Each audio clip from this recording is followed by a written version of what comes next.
Hello, welcome to Song Talk. Today we're talking with songwriter Ira Marlowe.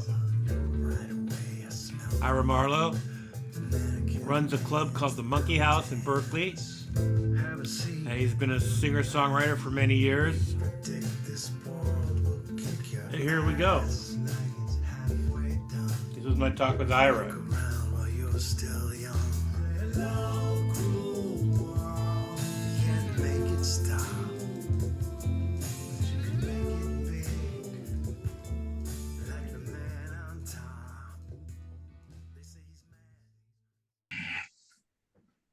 So, Ira, I thought this would be, I was thinking of calling this Song Talk, although two grumpy old songwriters might be the, no, I don't know. Sounds good. Yeah, it was sort of like car talk, but more musical. You just talk shop, it's like, Yeah.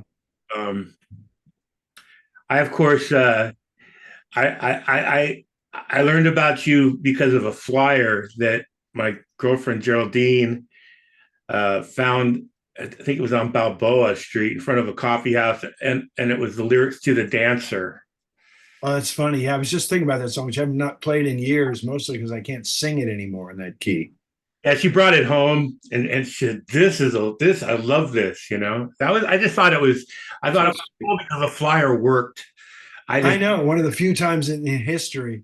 I mean, I had when I first came to San Francisco. First of all, I had a regular gig at Simple Pleasures at 34th and Balboa, like every Wednesday when I first moved to town. I landed that gig, so I was putting stuff around the neighborhood for that.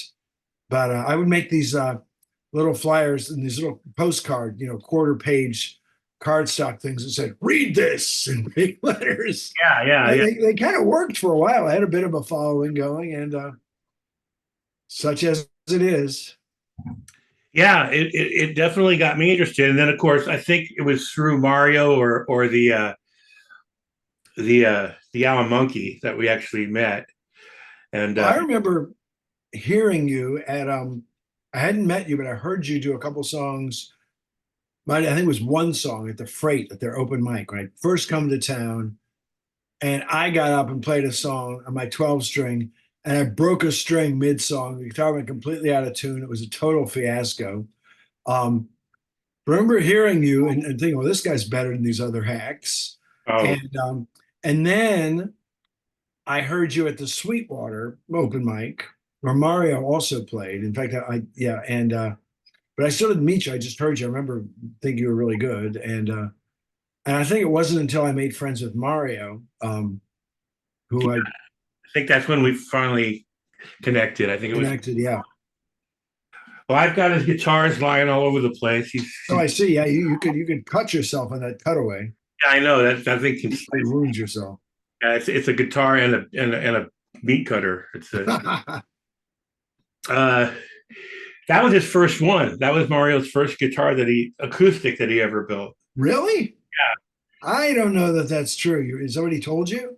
That's what yeah. It says 001 in there. That's his first. Oh, wow. That was the first one. He did it because Probably the first one that was good enough for him to release. I think he made some others, but maybe not. You can ask him about that. Yeah. But Yeah. 001, that's impressive. Yeah. He did it because I had my hummingbird stolen. He goes, he said to what motive. That's right. Maybe it was the first one. I remember you had that hummingbird was your trademark. He goes, I'm going to try to do it. He'd never done one before. He Yeah. did. And you asked for a cutaway. Yeah, I asked for if I was going to do it. Yeah, give me a cutaway. I had to be like specific because I needed it on the edge, man. Yeah, because I'm such a rocker. I need all the I need the fretboard. So I've been listening to your tunes like crazy the last couple of days, as much as Bandcamp would allow me to do it. Uh-huh. Been having a great time. Good. Heaven song. Sorry, what song? I just listened to that a minute ago. It's about the girl. Heaven's open all the time. Heaven never closes. Yeah. Closes. Yeah. I was just listening to that before we did this. But Cold Cruel World. Well, first off, I got to go Days Between Stations because that was my first favorite. Right. My first favorite song was on a cassette. I still have the cassette. Do you? There's more than I can say. Still plays. And but it's wobbly because I really did just I'll wear it out because I mean I used to listen to Days Between Stations coming home from the Sweetwater every night over and over again. I just The CD or the song itself? Because I think I know the song itself, and the song itself. Yeah. it was a cassette. So you had the old Cal. Well, I had a because it was the title track of a cassette album I had. Woohoo! Oh, it was good though, and you had a Patriots on there. Yep. There, Another song I never play. I should bring that back. I almost forget about that song. it's so I mean, the problem with that song, honestly, it has this chorus about how does it go? Around here we learn that it isn't our concern. We just wait our turn in democracy to vote for Tweedledum or vote for Tweedledee. right. But it ain't Tweedledee and Tweedledum anymore. There's a huge difference at this point. So the song doesn't feel very appropriate, you know? Yeah. I guess, yeah. If you're going to get specific about it, but I think that there are bad men in high places. One man writes and one erases. Yeah. There are men in high. It's just that's just a great line, and it's so. Especially there are low.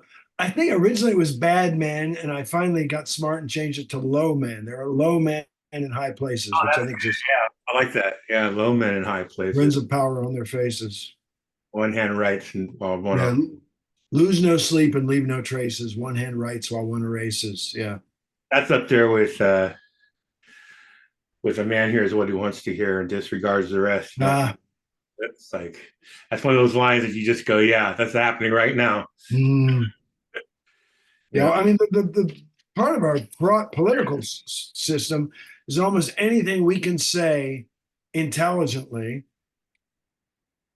There are a bunch of total idiots who can say the exact same thing, meaning some, one hand writes while one erases. So, yeah, man, the deep state, yeah, man, the fake election, yeah, so it's like, which kind of brings me to Cold Cruel World, which that one I thought was the next one that was like, okay, it's up there with Days Between Stages in my mind as far as just a creation of hello, cruel world. It's like, been a labor. I mean, that is so articulate. I don't know, did it all come at once, or did you? no, I worked on that for a while. That I mean, the thing about it is, it's one of my very few songs, maybe my only song, where the whole thing is the same chord progression over and over and over again. It's basically But but that's kind of the way music is turning into it. But these days. Yeah, I had people on Facebook, like some guy, kind of an asshole, said, "Wow, man, you're finally getting hip," or something like that. Because of the production was more quote unquote modern, but the lyrics, it's one of these. I had a lot of lyrics. It took a while. I mean, I'm working on a musical right now. It's the same sort of thing where it's hard and it's a process, and I throw out, at least half of what I'm you doing. did a musical about mental. Was it about mental illness? Because Well, the last one was about, yes, some woman who's diagnosed as schizophrenic, and she's basically more just a sort of a sensitive person who's a canary in the coal mine of our crazy world, and she winds up traveling to other dimensions. People out there in podcast land, it's called The Unseen World. You can get it at any place that carries your podcast. But no, I'm working on a new one. check that out because that's kind of my religion. I don't know if we ever talk religion, but I kind of made it my own, where it's the fourth dimension is when I'm aspire to a higher dimension. Like a place of hope, and you don't want to go to the second dimension because that's linear, that's Right.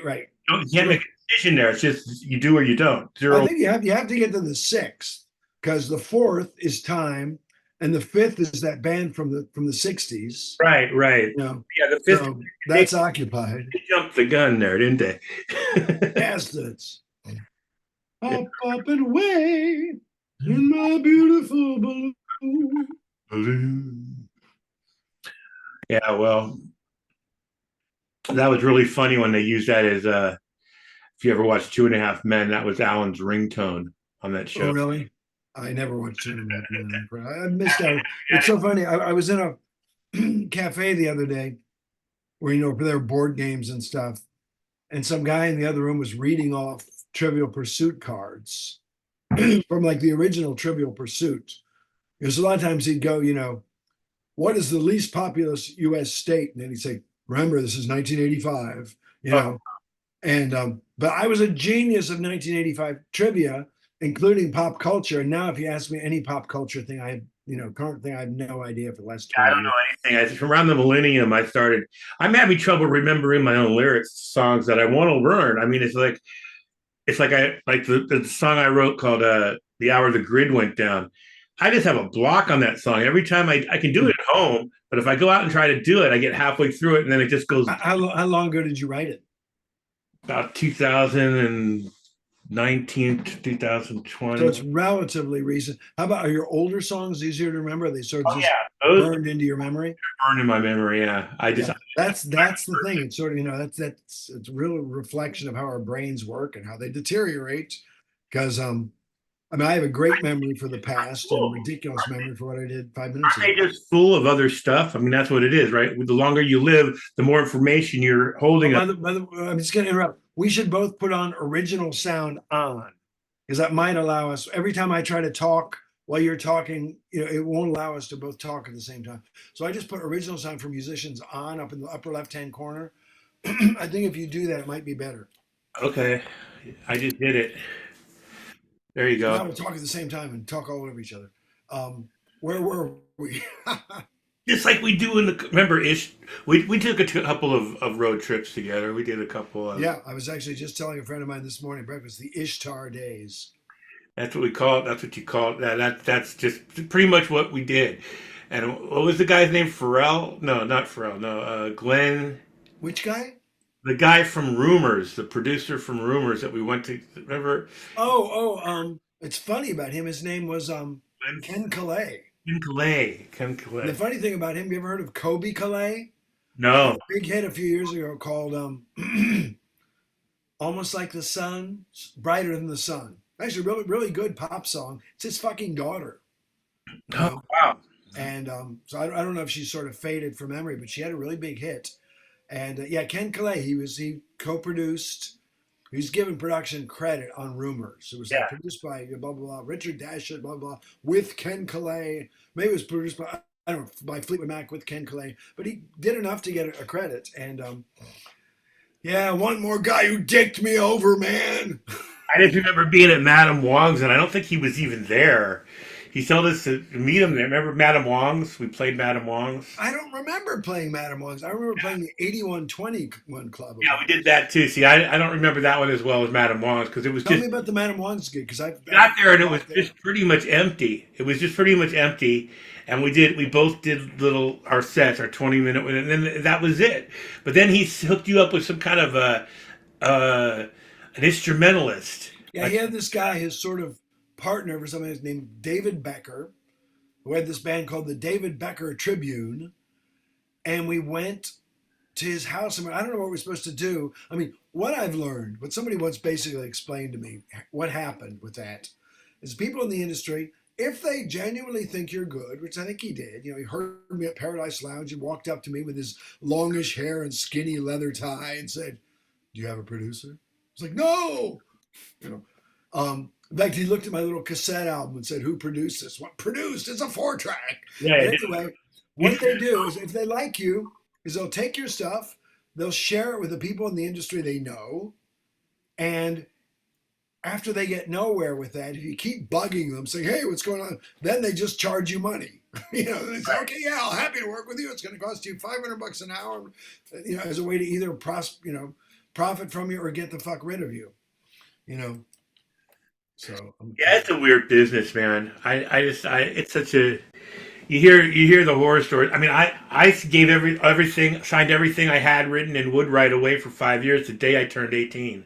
A guy I never met in Nashville, thinking that was going to. and did you consult a lawyer or anything when you did that? I think I don't even know if I did. Is he still around? Scott Turner, I remember him. He passed away, but his son's alive. Well, you know that I had a relationship with him too after that because I'd gotten his name from you. Okay, I've told you these stories, right? I don't. And I sent him a cassette to Nashville. I Yeah, think because I found him, and it's so funny. This explains the arc of my career. songwriter's workshop book. It's in right in I there. had one from 1981, and then I bought it again, and one from 1982. I bought another one in 1991. Okay, so almost a decade goes by between my sincere attempts.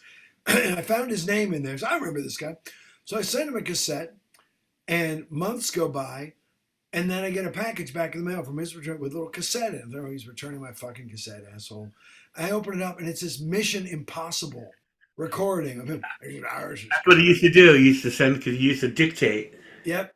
And he just gave me his whole thing. He remember my song Glass High Heels? Yeah, He of course. he said, Freaking I Mac. like this song, I think you do it, but after your chorus it plays this strange chord, yeah, it ain't country, and it was a ninth chord. He basically said, never, don't even dream of playing a ninth chord in country music. And he did actually have a good suggestion. I think he told me the second chorus was as long as the first. And he said he thought it made it long. So I wound up sort of abbreviating the second chorus, which is a good call. And, but in fact, wait a second. Was he?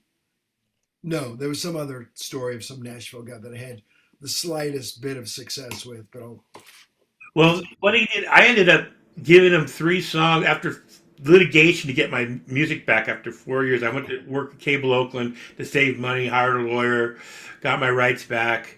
About 4 years in, it may have reverted after 5 because there was a sunset clause, but I didn't know that. So, but I ended up giving him 3 songs, and one of them was "Moon Slips Under the Sky," and he got a guy in Australia whose his name slips my mind, but he was like the Elvis of Australia who did a version of it. I don't know if you ever heard that, but what's the song called?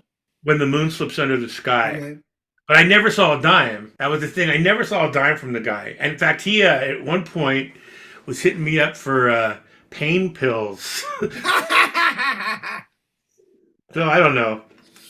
Well, it's funny. You just told me the title, and what I heard was Moose Lips Under the Sky. Bruce, am I not enunciating at the moment? I don't know. I'm a little. It's Zoom too, and my deafness, so Okay, when the moon slips under the sky. It's a like a 50s ballad. Mhm. The guy changed some of the lyrics, Instead of sandwich, shaken fries, he said burger, shaken fries. He did a few things. I think you can put up with that. No, yeah, no, I was fine with it. Especially if you would have paid me, that would have been great. Exactly. But And the closest, the best you thing. know what I did? You know what I did? I took the track that I found online and I made a video of it with him, with all pictures of him and like doing stuff, and I posted that on YouTube, thinking he might sue me for like using his image or whatever. Ah, And I'd get to know because I don't know who he was. I think he's. but it was his recording him. You found his recording Oh him. yeah, yeah.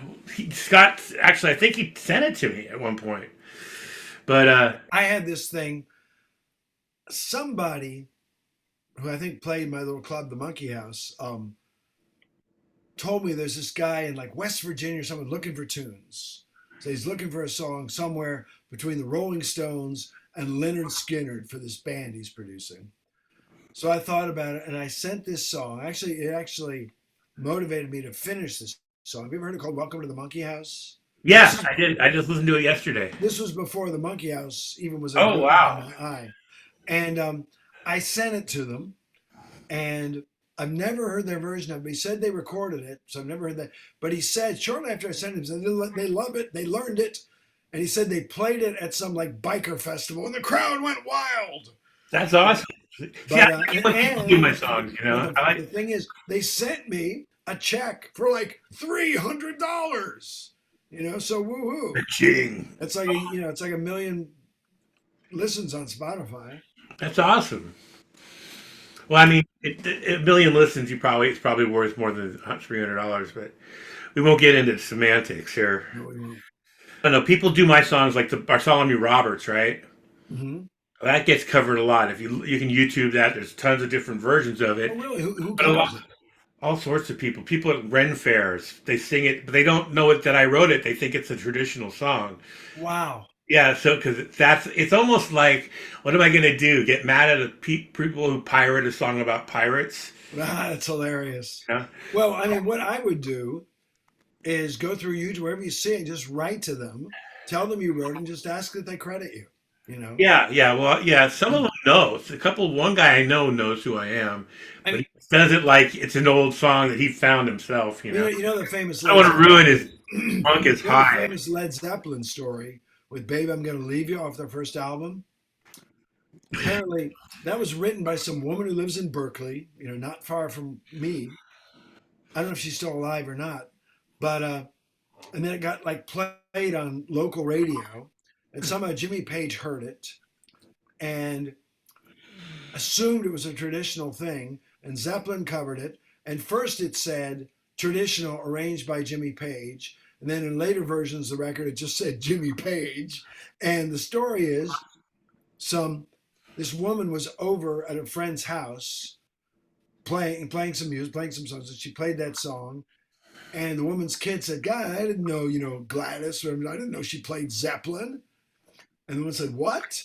And then she discovered that Zeppelin was recording. So she had to like sue the shit out of him to get a credit and to get money out of him. I think she finally did get a handsome settlement.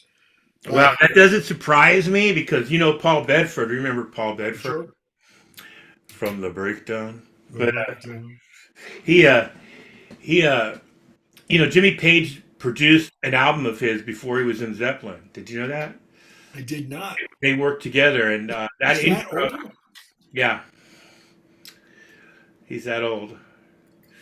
And that intro to So what's he played me a song called "Nothing Belongs to Me," which I guess was on the album. And that intro is almost note for note the intro to "Stairway to Heaven."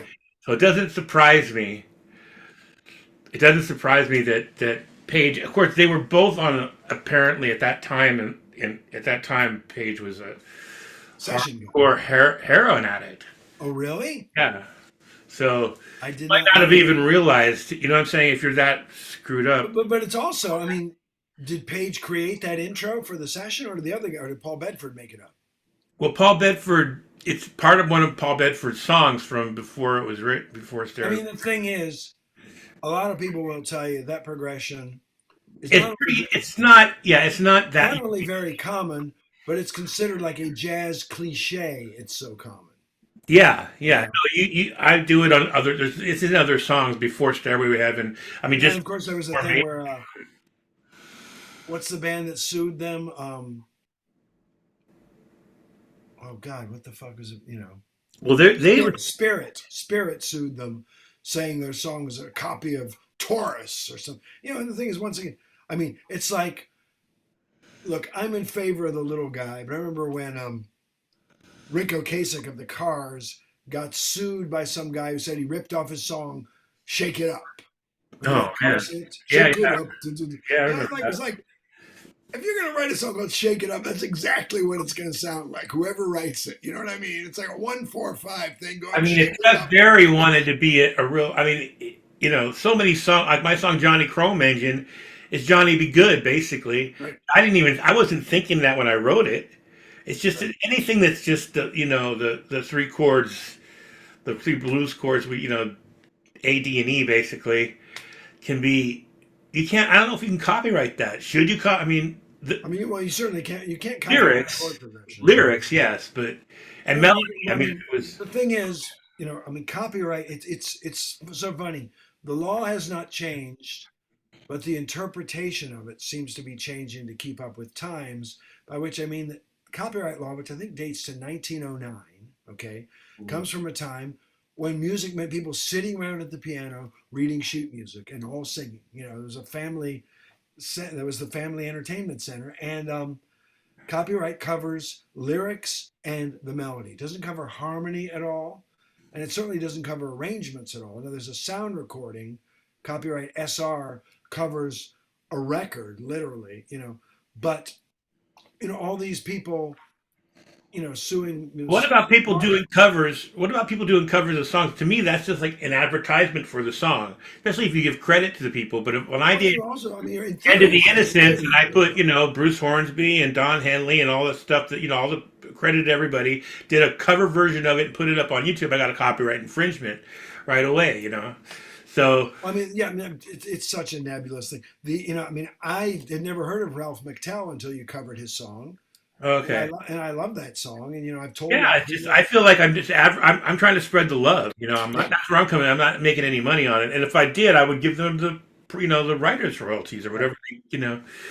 We're just about out of time because okay. we're running out of time. So, Sounds like my old therapist. yeah, I know. But I think this is probably pretty good, right? We got through some stuff. Yeah, I mean, edit it to make me look like less than an idiot, and we'll see what happens. All right.